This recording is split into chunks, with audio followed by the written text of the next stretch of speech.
pimpinan dari organisasi pertama-tama harus demokratis dulu, kemudian dia harus jujur dan berintegritas.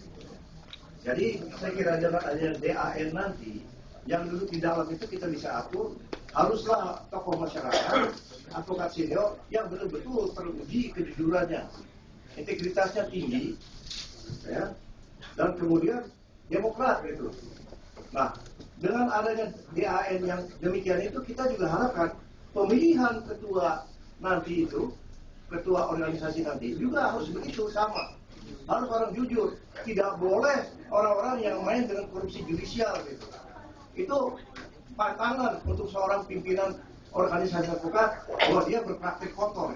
Dia harus betul-betul prakteknya bersih, teruji, ya, selama lebih dari 10 tahun, 15 tahun, baru dia bisa menjadi ketua dan mulai menata karirnya mulai dari DPC dulu ke DPP begitu. Barulah dia bisa menjadi pimpinan dan diuji kejujurannya dan integritasnya serta prakteknya yang bersih. Itulah menurut saya yang kalau tadi ditanya mengenai jaminan satu-satunya itu adalah mengenai background dia dan kualitas serta integritas dia. Saya kira itu aja tambahan saja.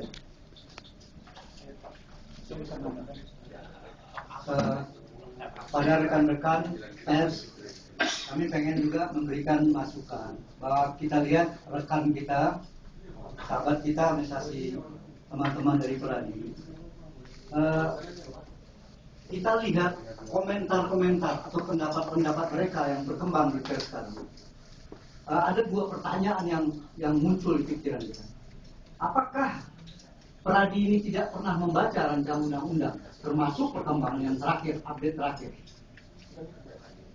Yang kedua, apakah teman-teman rekan-rekan Peradi sengaja tidak menyebarluaskan poin-poin penting di dalam undang-undang ini?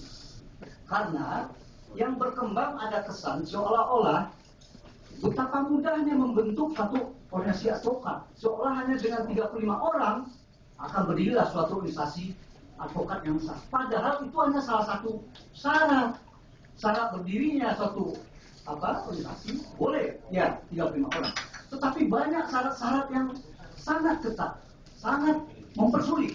Misalnya harus memiliki organisasi pengurus di semua DPD, di semua provinsi seluruh Indonesia, ditambah 30% di setiap provinsi.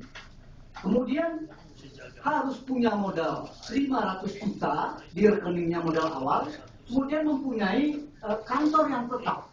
Kalau dilihat dari rancangan undang-undang seperti ini, tidak akan gampang membuat satu organisasi advokat.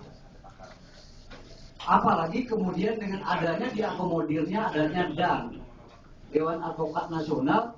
Kenapa ada DAN? Karena membuka peluang multi organisasi supaya ada ruang bagi tokoh-tokoh, bagi senior-senior advokat, para akademisi yang akan bisa duduk membina dan mengarahkan advokat ini secara lebih baik. Jadi kami himbau kepada rekan-rekan, sebenarnya kita tahu bahwa semua apa yang sudah disampaikan Bang Todung, Bang Mulya, semua stakeholder sudah diundang oleh DPD. Sudah hampir 2 tahun, 3 tahun ini kita memberikan masukan-masukan. Oleh karena itu, marilah kita dengan jiwa besar, baik kepada semua organisasi, baik pendukung maupun yang kontra.